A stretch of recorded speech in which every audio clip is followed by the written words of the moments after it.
प्रिय विद्यार्थियों, अब हम चर्चा कर रहे हैं वैक्सीनेशन या टीकाकरण के बारे में। इम्यून सिस्टम के अंदर वैक्सीनेशन वाली जो टॉपिक है वो अभी तक बची हुई है, उसे अपन कंप्लीट करते हैं। तो देखिए, सबसे पहले हम जानते हैं किसके बारे में, वैक्सीन के बारे में, कि आखिर हम वैक्सीन कहेंगे किसे। वर्तमान समय में इसका बहुत ही ज्यादा एक तरह से चर्चा में है वैक्सीन कोरोना को लेकर के, कि कोरोना की वैक्सीन कब आएगी और कब जाकर के इसका ट्रीटमेंट होगा। अब देखिए, तो हम उस पर बेस से टॉपिक है डिस्कस कर रहे हैं। प्रिय स्टूडेंट, इम्यून सिस्टम में वैक्सीन के बारे में आज हम डिस्कस करेंगे।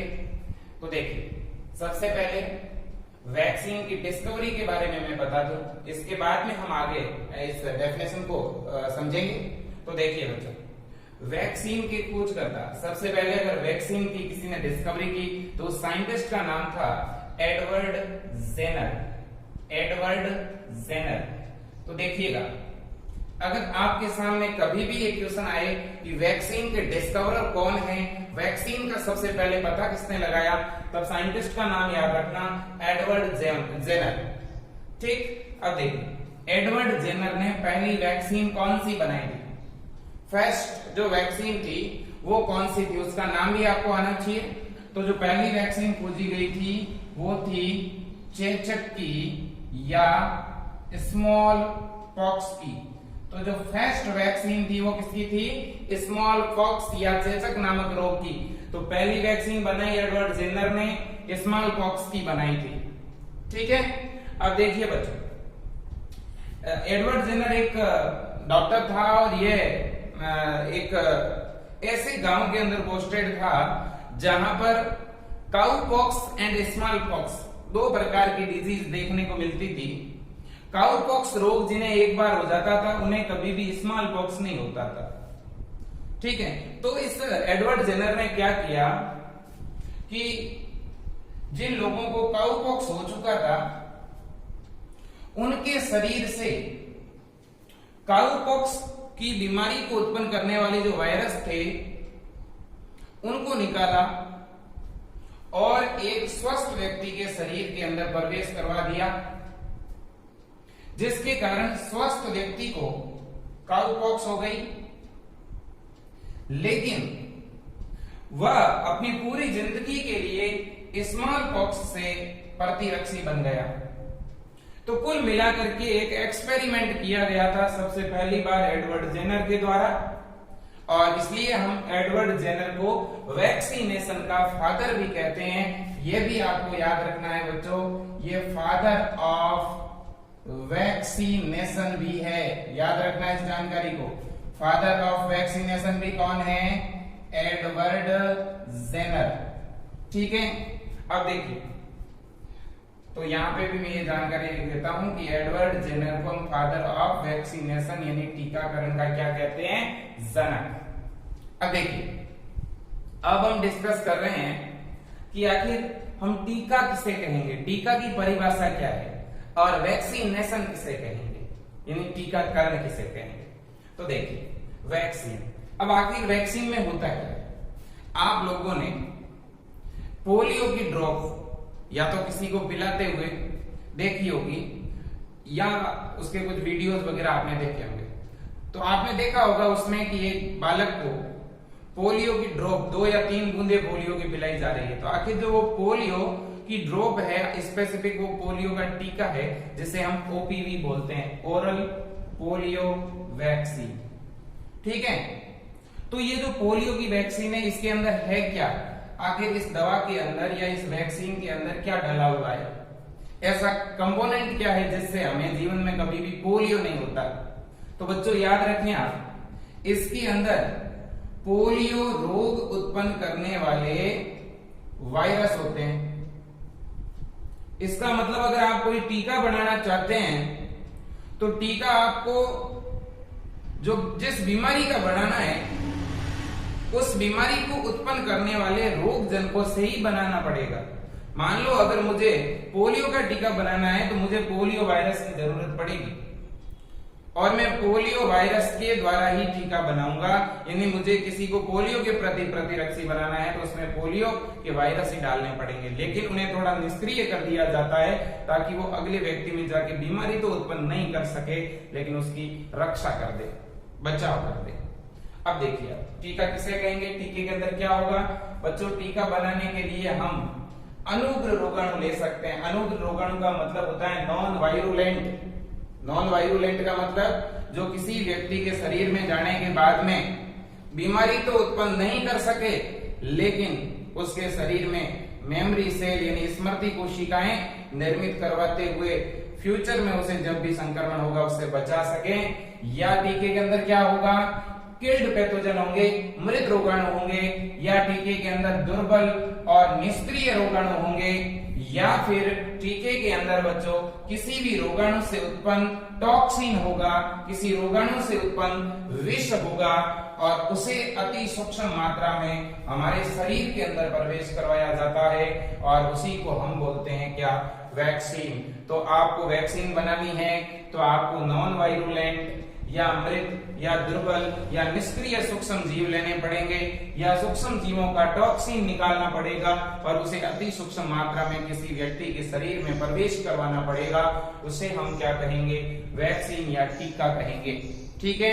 अब देखिए बच्चों, इस प्रकार से अगर किसी व्यक्ति को हम लगातार अलग अलग रोगों से बचने के लिए या बचाव के लिए जो टीके लगाते हैं उसे हम वैक्सीनेशन या टीकाकरण कहते हैं। ठीक है। जैसे एक बालक है उसे पहले जन्म के समय बीसीजी का टीका लगा, बाद में पोलियो का लगा और भी बहुत सारी वैक्सीन लगी।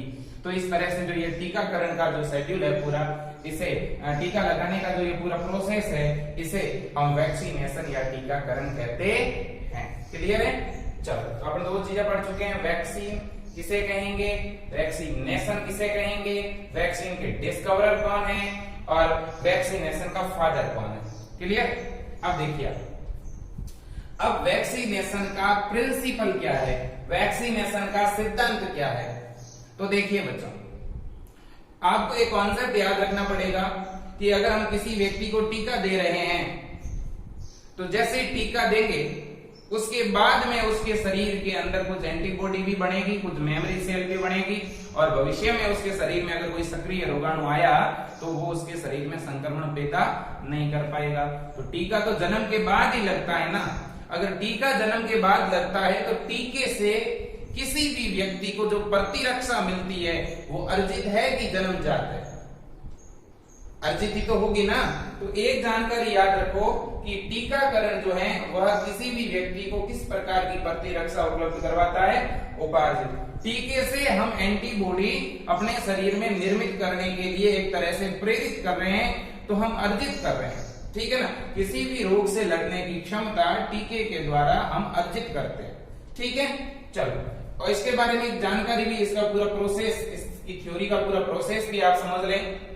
देखिए, टीके के द्वारा जब हमारे शरीर के अंदर कोई एंटीजन को प्रवेश करवाया जाता है तो हमारा जो प्रतिरक्षा तंत्र है वो सक्रिय होकर के क्या बनाता है, एंटीबॉडी बनाता है और उस टीके के द्वारा शरीर में आने वाले दुर्बल रोगाणु के विरुद्ध जो अनुक्रिया दर्शाता है उसे बोलते हैं प्राइमरी रेस्पॉन्स यानी प्राथमिक अनुक्रिया। ठीक है। अब देखिए बच्चों, नोट का पॉइंट है, इसे बड़ी केयरफुली आपको याद रखना है। प्राइमरी रेस्पॉन्स के दौरान हमारे शरीर के अंदर मेमोरी सेल बनती है, स्मृति कोशिकाएं बनती है।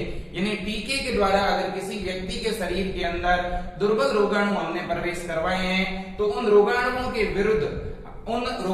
विरुद्ध हमारा प्रतिरक्षा तंत्र एक अनुक्रिया दर्शाएगा। उस अनुक्रिया को हम प्राथमिक अनुक्रिया कहेंगे और इस समय हमारा प्रतिरक्षा तंत्र कुछ एंटीबॉडी बनाएगा और साथ ही साथ उस रोगाणु को नष्ट करने से रिलेटेड और जो रोगाणु आया है उसकी पूरी पहचान अपने दिमाग में, अपने जहन में रखेगा कुछ विशेष प्रकार की कोशिकाओं के द्वारा और उन कोशिकाओं का नाम है स्मृति कोशिकाएं। ये एक जासूस की तरह होती है, यानी जैसे ही रोगाणु आया उसका पूरा जो भी उसकी बनावट वगैरह थी वह सूचना अपने अंदर जमा रखी। अब देखिए, ये तो टीके से रोगाणु आया था इसलिए शरीर को कोई खतरा था नहीं, कुछ एंटीबॉडी बन गई, मेमोरी सेल बन गई और हम पूरी तरह से स्वस्थ हैं। लेकिन मान लो जो आपने टीके से रोगाणु, जो दुर्बल रोगाणु शरीर में प्रवेश करवाया था, मान लो कभी कभार ऐसा भी होता है कि आपके जीवन काल में वह रोगाणु सक्रिय अवस्था में रोग फैलाने के उद्देश्य से आपके शरीर में एंटर करता है, तो यही प्रतिजन दूसरी बार सक्रिय अवस्था में जब आपके शरीर में प्रवेश करेगा तो ऐसी परिस्थिति में आपके प्रतिरक्षा तंत्र को घबराने की बिल्कुल भी जरूरत नहीं होगी, क्योंकि आपके प्रतिरक्षा तंत्र के पास में पहले से ही इस प्रतिजन के विरुद्ध एंटीबॉडी किस प्रकार की बनानी है, इसकी सारी सूचना किसके पास जमा है, मेमोरी सेल के पास।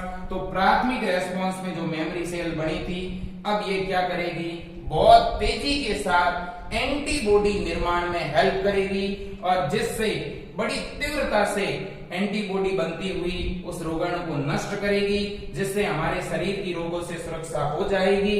और इस तरह की तीव्र प्रतिरक्षात्मक अनुक्रिया को बोलते हैं सेकेंडरी इम्यून रेस्पॉन्स। समझ गए होंगे आप बात को, ठीक है। एक होता है प्राइमरी इम्यून रेस्पॉन्स और दूसरा होता है secondary immune response. Primary immune response में तो क्या था, जैसे ही पहली बार रोगाणु आया, हमारा प्रतिरक्षा तंत्र एक स्लोली, एक धीमी अनुक्रिया दर्शाता है उसके विरुद्ध, ठीक है, और उस समय कुछ मेमोरी सेल बढ़ती है। लेकिन दूसरी बार जब वही रोगाणु आता है तो ऐसी परिस्थिति में मेमोरी सेल की मदद से बहुत ही तीव्रता से ज्यादा मात्रा में एंटीबॉडी बढ़ती है, उस रोगाणु को तुरंत नष्ट कर दिया जाता है, जिसे हम सेकेंडरी इम्यून रेस्पॉन्स कहते हैं। यहां तक जानकारी क्लियर हो गई होगी। अब हम चलते हैं आगे। Now discussing about type of vaccine. Vaccine के प्रकार हम डिस्कस कर लेते हैं। तो देखिए, वैक्सीन को मेनली 5 भागों में डिवाइड किया गया है, जिसमें पहला जो टाइप है वो है लाइव वैक्सीन या एटीन्यूटेड वैक्सीन। अब लाइव वैक्सीन का अर्थ यह हुआ कि हमने जो वैक्सीन बनाया उसके अंदर जो पैथोजन है, टीके के अंदर जो रोगाणु है, वो बहुत ही कमजोर है, दुर्बल है, बट हमने उसे मारा नहीं है, वो है जीवित अवस्था में ही, बट उसे इतना कमजोर कर दिया कि उसे अगर किसी के शरीर में डाल दें तो वो बीमारी उत्पन्न नहीं कर सकता, बट उसके प्रतिरक्षा तंत्र को सक्रिय कर देगा, ठीक है। और यहाँ पर उसे दुर्बल बनाने के लिए और उसमें रेप्लिकेशन के गुण को नष्ट करने के लिए हम लोग जो हैं जंतु भ्रूण में इसे कई पीढ़ियों तक संवर्धित करते हैं, यानी एक तरह से इसका उत्तक संवर्धन करते हैं हम। उत्तक संवर्धन करके अब आपके सिलेबस के अंदर यहाँ पे उदाहरण दिया हुआ है कि मुर्गियों के भ्रूण की अनेक पीढ़ियों तक इसे हम अगर कल्चर करते रहें तो ऐसी परिस्थिति में अंततः यह मानव के अंदर गुणन करने की जो प्रवृत्ति है वो खो देगा, और जब ये गुणन की जो प्रवृत्ति है वो खो देगा, तब इसे टीके के द्वारा किसी व्यक्ति के शरीर में पहुंचाया जाएगा और उस शरीर के अंदर या उस व्यक्ति के अंदर एक तरह से इस निष्क्रिय वायरस या बैक्टीरिया के विरुद्ध एंटीबॉडी एंड मेमोरी सेल बनेगी, जो उसे लाइफ लॉन्ग इम्यूनिटी प्रदान करेगी। याद रख लेना, ये जितने भी लाइव वैक्सीन हैं, इनसे किसी भी व्यक्ति को अपने जीवन के अंदर लंबे समय तक रोगों से लड़ने के लिए एंटीबॉडी मिलती है या एक तरह से इम्यूनिटी मिलती है। तो इससे मिलती है लाइफ लॉन्ग इम्यूनिटी, ठीक है। बहुत सारे ऐसे टीके हैं जिनसे एक तरह से शॉर्ट टाइम के लिए इम्यूनिटी मिलती है। अब हम एग्जांपल पढ़ लेते हैं। तो यहाँ मीजल्स का जो टीका है, oral polio vaccine, rubella and rota virus, ये ऐसे वैक्सीन हैं जो किस कैटेगरी में रखे हुए हैं, लाइव वैक्सीन की कैटेगरी में रखे हुए हैं। याद रख लोगे आप लोग। चलो देखो, पोलियो की 2 वैक्सीन है, एक है ओपीवी और एक है आईपीवी। स्टार्टिंग में जो है सबसे पहले जो बनाई गई वो थी आईपीवी। इसे बोलते हैं injection polio vaccine, injection polio vaccine, ठीक है। लेकिन वर्तमान समय में जो है अपन इसे ओरली देते हैं, यानी ओरल पोलियो वैक्सीन। तो पोलियो की वैक्सीन दो टाइप की प्रचलित है, एक ओपीवी और दूसरी आईपीवी। जो ओरली देते हैं, जो मुंह के रास्ते जो ड्रॉप दी जाती है पोलियो की, वो ओपीवी है। और आईपीवी का मतलब जो इंजेक्शन के द्वारा शरीर में इंजेक्ट की जाती है। ठीक है, तो याद रख लेना। तो ओपीवी जो है वो तो लाइव वैक्सीन है, लेकिन आईपीवी इंजेक्शन पोलियो वैक्सीन वो किल्ड वैक्सीन है, याद रख लेना हमेशा। ठीक है, अब हम बात कर रहे हैं किल्ड वैक्सीन। किल्ड वैक्सीन का मतलब जो हमने टीका बनाया है, उस टीके के अंदर जो रोग जनक है वो मृत होंगे या निष्क्रिय होंगे, इनएक्टिवेटेड होंगे एक तरह से। ठीक है, तो याद रखना है आपको। और कैसे आपने उस रोग जनक को एक तरह से इनएक्टिव किया, तो हमने उसे उच्च ताप पर गर्म किया या फिर कुछ विशेष प्रकार के रसायनों की साथ में क्रिया करवाई। ठीक है, जैसे फॉर्मेल्डिहाइड है, फॉस्फोरिन है, और इसके अलावा अल्ट्रावायलेट रेज का भी उपयोग किया, जिससे वह मृत हो गया। अब उसे मार दिया गया रोगजनक को और दूसरे व्यक्ति के शरीर के अंदर प्रवेश करवाया, तो फिर उसे कैसे एंटीबॉडी मिलेगी या कैसे इम्यूनिटी मिलेगी। तो आप याद रखें, ये मृत जरूर है, लेकिन इसके अंदर एंटीजन गुण जो है वो विद्यमान है। यानी इसमें एंटीजन का जो गुण है वो बरकरार रखते हुए इसे नष्ट किया गया। एंटीजन प्रॉपर्टी यानी वो प्रोटीन जो है इसके पास में मौजूद है, जो किसी व्यक्ति के शरीर में जाकर के उसके इम्यून तंत्र को एक तरह से उत्तेजित करेगी, स्टिमुलेट करेगी। तो यहाँ एग्जाम्पल रेबीज और इंजेक्शन पोलियो वैक्सीन, पर्ट्यूसिस जिसे आप कुकर खांसी बोलते हो, और इसके अलावा टाइफाइड, और इसके अलावा हैजा। ये वे बीमारियां हैं जिनकी किल्ड वैक्सीन जो है यूज की जाती है। अब हम बात कर रहे हैं तीसरे प्रकार की वैक्सीन, जिसे हम बोलते हैं टॉक्सॉइड या आविष टीके। अब देखिए बच्चों, कुछ ऐसी बीमारियां देखी गई है, कुछ ऐसे रोग होते हैं जो डायरेक्ट किसी बैक्टीरिया से नहीं होते,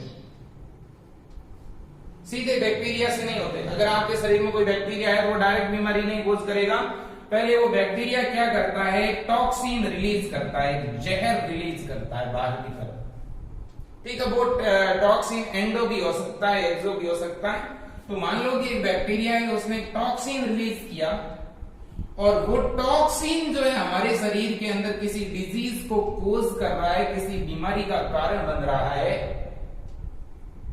तो अब इस तरह की कोई बीमारी है, तब हमें उस रोग से बचने के लिए निष्क्रिय या हानिरहित टॉक्सिन टीके के द्वारा लेनी पड़ेगी, तभी तो वो बीमारी ठीक होगी। सीधा बैक्टीरिया नहीं प्रवेश करवा सकते। ठीक है ना। तो आप याद रखें कि टॉक्साइड टीके जो बनाने हैं, इसके लिए आपको पहले रोगजनक लेना है, उस रोगजनक से क्या बाहर निकालना है, टॉक्सिन निकालना है, और उस टॉक्सिन से टीका बनाना है, पहली बात। लेकिन टॉक्सिन किसी भी बैक्टीरिया से निकाल करके सीधा आप किसी व्यक्ति में नहीं डाल सकते। पहले उस टॉक्सिन को भौतिक और रासायनिक विधियों के द्वारा हानि रहित बनाओगे, जिससे कि हानिकारक गुण जितने भी है उस टॉक्सिन के वो निकल जाएंगे। बाद में आप उसे किसी व्यक्ति के शरीर में पहुंचाओगे और उसे इम्यूनिटी प्रदान करोगे। ठीक है। अब देखिए, इसका उदाहरण है आपका, एक तो टेटनस और दूसरा है आपका डिप्थीरिया। ये दोनों ही जो वैक्सीन है ये टॉक्सोइड है एक तरह से। मैं एक जानकारी बता दूं, टेटनस जो डिजीज है ये जिस बैक्टीरिया से होती है उसका नाम है क्लोस्ट्रीडियम टिटेनी। ये है बैक्टीरिया का नाम, इससे ये डिजीज होती है। लेकिन वास्तविकता ये है कि क्लोस्ट्रीडियम टिटेनी पहले क्या करता है, पहले टिटेनोस्पाइस्मिन नाम का एक न्यूरोटॉक्सिन रिलीज करता है। न्यूरोटॉक्सिन उसे कहेंगे जो एक तरह से हमारे जो नर्व सिस्टम है उस पर अटैक करता हो, उसे ही तो बोलोगे ना आप लोग। तो देखिए, आपसे पूछा भी जा सकता है, तो क्लोस्ट्रीडियम टिटेनी ने एक न्यूरोटॉक्सिन रिलीज किया, उसका क्या नाम है, टिटेनोस्पाइस्मिन। ठीक है। और ये न्यूरोटॉक्सिन जो है अपने शरीर के अंदर टेटनस रोग क्या करता है, उत्पन्न करता है। तो मुझे जिस व्यक्ति को टेटनेस नामक डिजीज से अगर इम्यूनिटी प्रदान करनी है, उससे बचाना है, तो उसके बॉडी में ये न्यूरोटॉक्सिन पहुंचाना होगा, लेकिन कुछ भौतिक और रासायनिक विधियों द्वारा पहले उसे हानि रहित बनाना पड़ेगा। क्लियर? चलो, अब दो और टीकों के प्रकार बच चुके हैं, जिसमें एक है आपका संयुग्मी एवं इकाई टीके। तो देखिए बच्चों, नाम से ही पता चल रहा है, संयुग्मी, संयुग्मन, कॉन्जुगेट यानी जोड़ना। तो इसमें क्या होता है, इन टीकों को बनाने के लिए दो अलग अलग घटकों के संयोजन से टीके बनाए जाते हैं। तो यहां टीका अगर बनाना है तो दो अलग अलग घटकों को जोड़ना पड़ता है, पहली जानकारी। दूसरी बात, अब मान लो हमारे पास में कोई बैक्टीरिया है, तो सबसे पहले करते क्या है, जो भी रोगजनक या जो बैक्टीरिया या जो पैथोजन है, उस पैथोजन का जो आवरण होता है, उसका जो कोट होता है, उस आवरण के जो टुकड़े होते हैं, उन आवरण के टुकड़ों को कैरियर प्रोटीन के साथ में जोड़ते हैं। कैरियर प्रोटीन मतलब वो प्रोटीन जो एक तरह से वाहक का काम करते हैं। तो एक बैक्टीरिया या पैथोजन के आवरण के जो टुकड़े थे, उन्हें निकाला, उन्हें एक कैरियर प्रोटीन के साथ क्या कर दिया, जोड़ दिया। जोड़कर हमने टीका बनाया और इस टीके को किसी व्यक्ति के शरीर में क्या करवा दिया, प्रवेश करवा दिया। क्लियर है? ये तो बात हो गई एक, जिसे आप बोलते हो संयुग्मी। अब इकाई टीके वैसे दोनों सेम ही है, ठीक है, या एक तरीका और है। इकाई टीकों में क्या होगा, इसे आप संयुग्मी कहते हो, ठीक है। संयुग्मी में क्या किया आपने, संयुग्मी में बैक्टीरिया या किसी पैथोजन के आवरण के टुकड़े लिए और कैरियर प्रोटीन के साथ में जोड़ करके और किसी व्यक्ति के शरीर में प्रवेश करवा दिए, ठीक है, और उसे इम्यूनिटी हासिल होगी उससे। या कोई हमारे पास में बैक्टीरिया या पैथोजन है, हमने केवल और केवल उस पैथोजन के अंदर से एक विशिष्ट प्रोटीन को ही बाहर निकाला और उस विशेष प्रोटीन को एंटीजन के रूप में किसी के शरीर में पहुंचा दिया। तो इकाई टीकों के अंदर क्या है, इकाई टीकों के अंदर किसी भी पैथोजन से विशिष्ट प्रोटीन को एक्सट्रैक्ट किया और फिर उस विशिष्ट प्रोटीन का उपयोग ही हमने टीके के रूप में किया। क्लियर है? यहाँ आप संयुग्मी और इकाई टीकों के एग्जाम्पल जरूर याद रख लेना।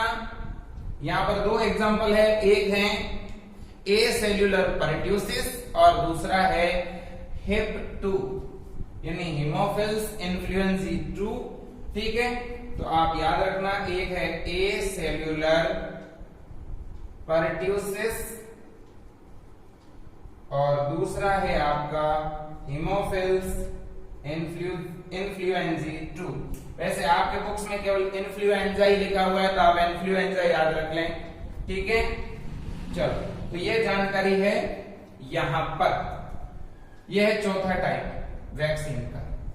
अब है वैक्सीन का पांचवा और अंतिम प्रकार, जो मैं आपको यहां पर बता देता हूं, ठीक है। पांचवा जो वैक्सीन का प्रकार है वो है अभियांत्रिकी टीके। अब देखिए बच्चों, अभियांत्रिकी टीकों के अंदर पहले मैं उदाहरण बताना चाहूंगा। उदाहरण है यकृत शोथ बी या हेपेटाइटिस बी। अभियांत्रिकी टीके जितने भी है, उन्हें बनाने के लिए हम एक तरह से जो आरडीएनए तकनीक है, या जिसे आप आनुवंशिक अभियांत्रिकी बोलते हैं, यानी कुल मिला के मैं ये कह सकता हूं कि ये टीके जो हैं जैव प्रौद्योगिकी पर आधारित है या रिकॉम्बिनेंट तकनीक की हेल्प से बनाए जाते हैं, ठीक है। रिकॉम्बिनेंट टेक्निक क्या है, तो वो हम आगे बायोटेक्नोलॉजी वाला टॉपिक है, वहां पढ़ेंगे। वहां पर हम ये पढ़ेंगे कि कुछ विशेष प्रकार के डीएनए जो है बनाए जाते हैं, या डीएनए के किसी खंड को किसी एक प्लाज्मिड के साथ जोड़ करके और होस्ट के अंदर भेजा जाता है। तो यहाँ पर भी इसी तरह से होस्ट के रूप में किसी टीके को बनाने के लिए हम यहाँ पर किसी बैक्टीरिया या यीस्ट का उपयोग करेंगे और बैक्टीरिया और या यीस्ट के अंदर एंटीजन डालेंगे और बड़े पैमाने पर एंटीजन को बना लेंगे, इन टीके को बना लेंगे। ठीक है, तो ये जानकारी थी बच्चों वैक्सीन के बारे में। तो संयुग्मी टीके और अभियांत्रिकी टीके, ये भी जानकारी यहाँ पर कंप्लीट हो गई है। आज के लेक्चर में इतना ही, बाकी कल पढ़ेंगे। वीडियो को अधिक से अधिक शेयर करें, लाइक करें, सब्सक्राइब करें। Thank you.